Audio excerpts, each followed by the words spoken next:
Hello and welcome to Meet a Columban. Our guest for this episode is Father Ray Scanlon. Now, Ray is a man from Melbourne, and he's been around for a long time at this stage, ordained in 1968, and then he went to work in South Korea. Now, recently, we had a visit in Australia from the President of South Korea, Mr. Moon.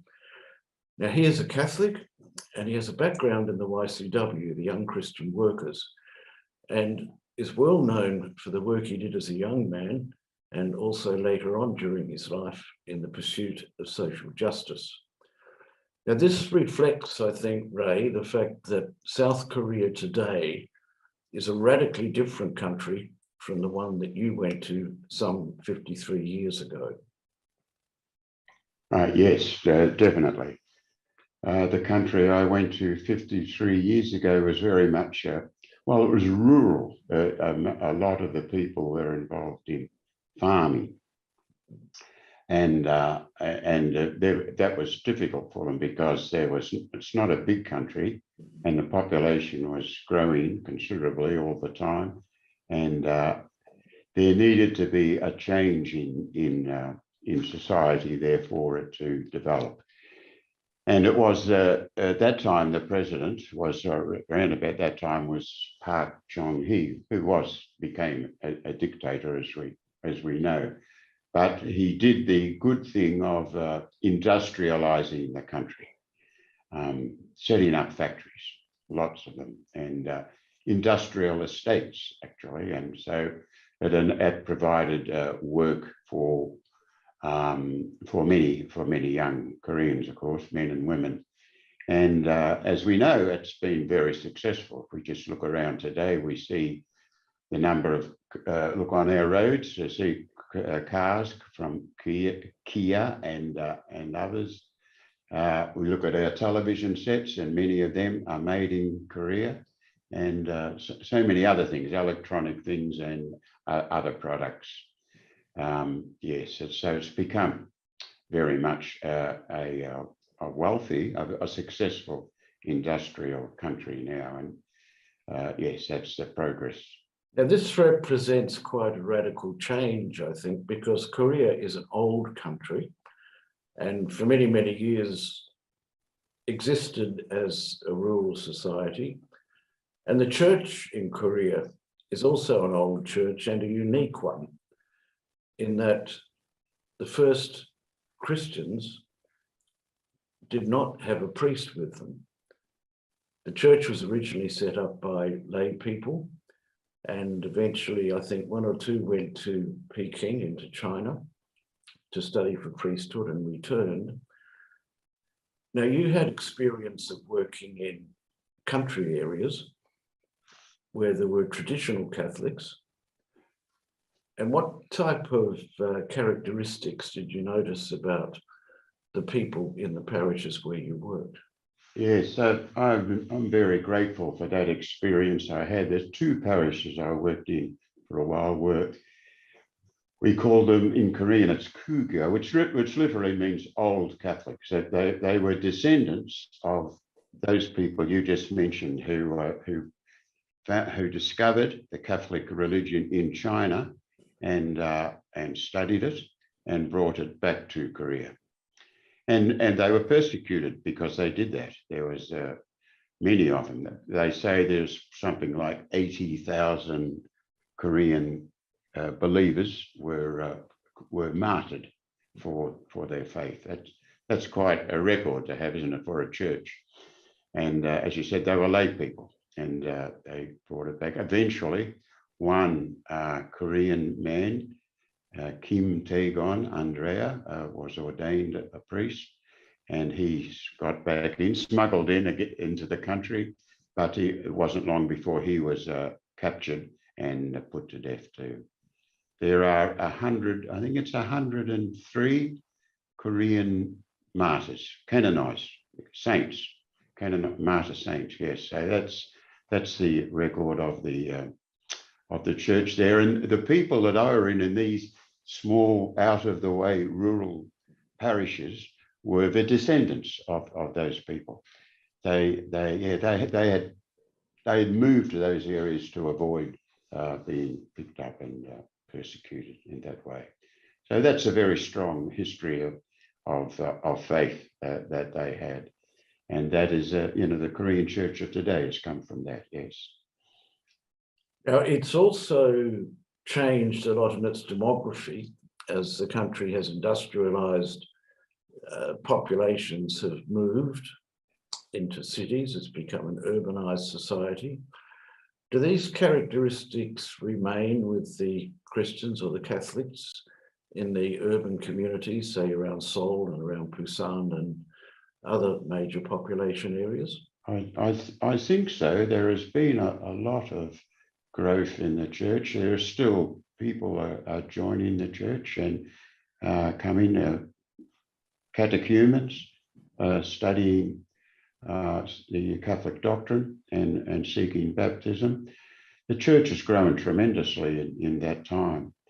We had, I'd like to mention Cardinal Kim Soo-hwan, who is not alive now, but he was for a long time the leader of the church in Korea, and he was a terribly impressive man.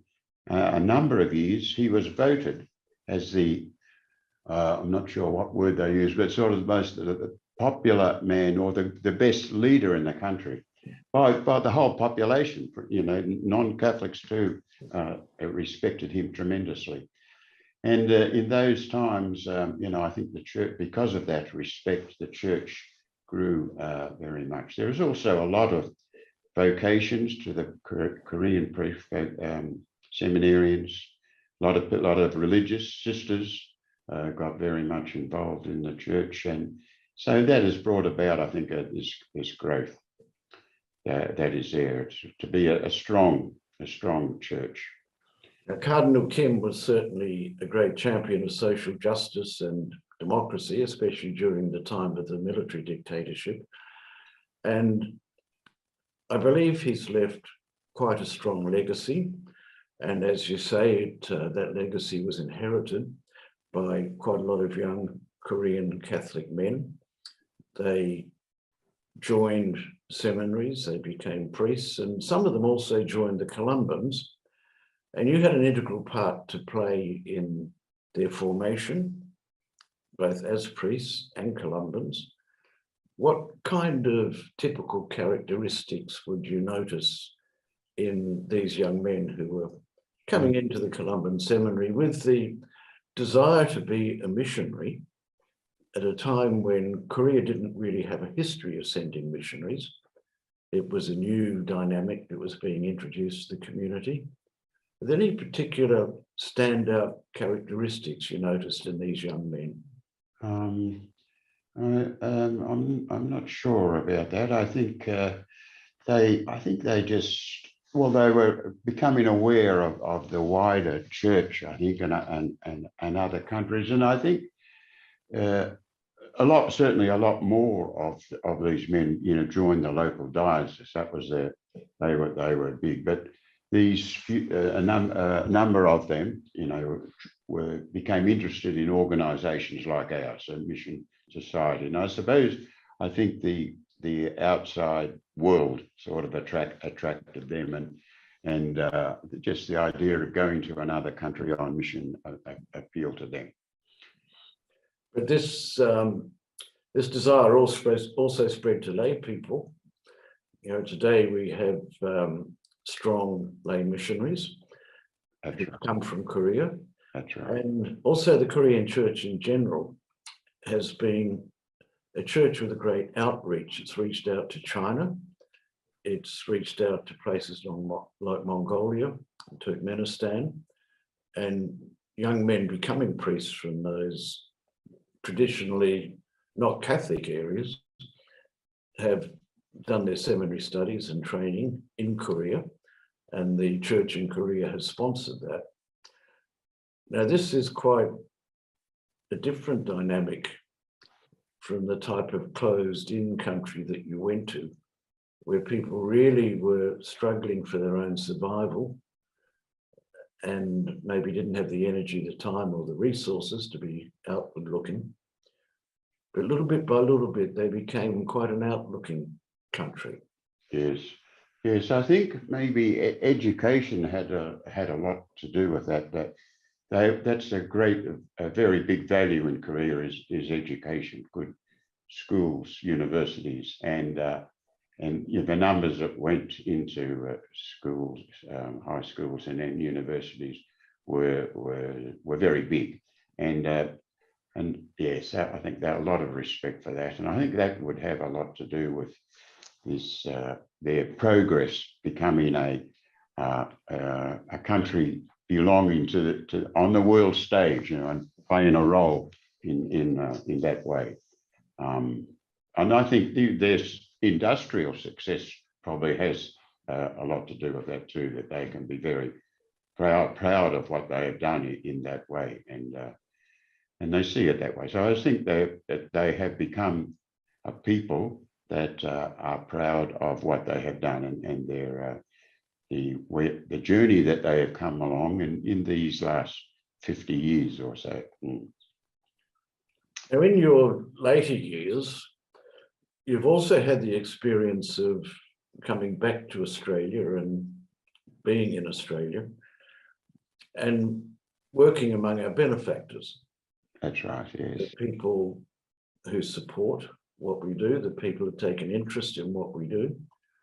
And for the last 10 years, I think you've worked in our mission office here in Melbourne. Yes. You have a lot of contact with benefactors, you write letters to them, you speak with many of them on the telephone. How do you find that? I like that contact with the people. You know, I've had a long, you know, this is not my first time when I was here in this office too. I was brought back from Korea about 40 years ago, the first time, and when we were computerizing our office here, and you know, that was my first taste of working with our benefactors. You know, I'm very much aware that without our benefactors, we couldn't do the work that we do, and I'm very appreciative of that support, and people who not just support us but become our friends and take a lot of interest in our work, and having contact with them is always good. I've always liked that. And I think it's difficult not to be touched by people's generosity and their willingness to reach out to others. Yes, that's right.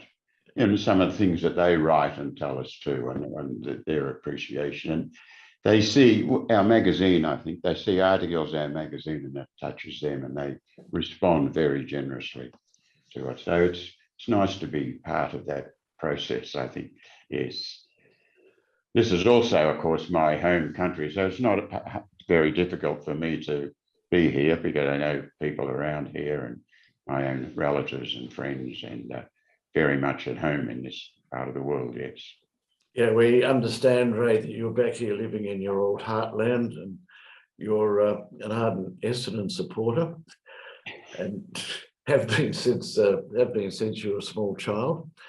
But you've done a lot of things in your life, Ray. You've went to South Korea when it was very much an oppressed country and when it was struggling to develop and people were poor.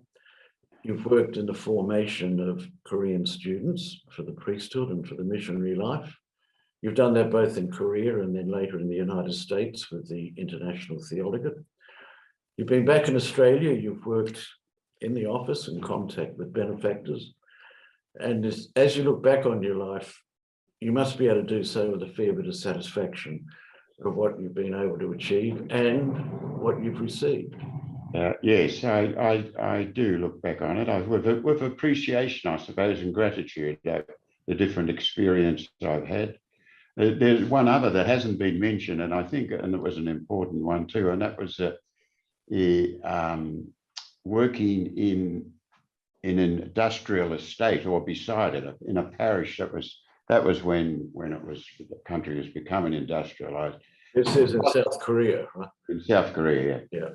And when lots of young people went went to work in factories, and their conditions of work were not good, and their pay and their hours of work and their rights as workers were ignored. And so that was another thing that we got involved in at that time, was working with workers and sharing the church's teaching on of the popes about the rights of workers, those encyclicals, Rerum Novarum, and so on, and the human rights of factory workers. And that was difficult at first. It was not recognised by the Korean government and or the factory owners, but eventually it has been, and now their situation is much better than it was then.